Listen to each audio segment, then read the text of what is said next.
Mister been है। अच्छा मक्खी इसकी ब्रेड खा रही है।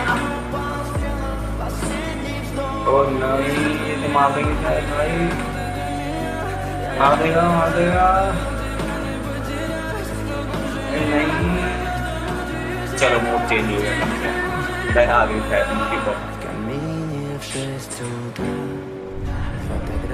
ओ ये पुराने लोगों को याद कर रहा है, टीचर मक्खी से परेशान करती है।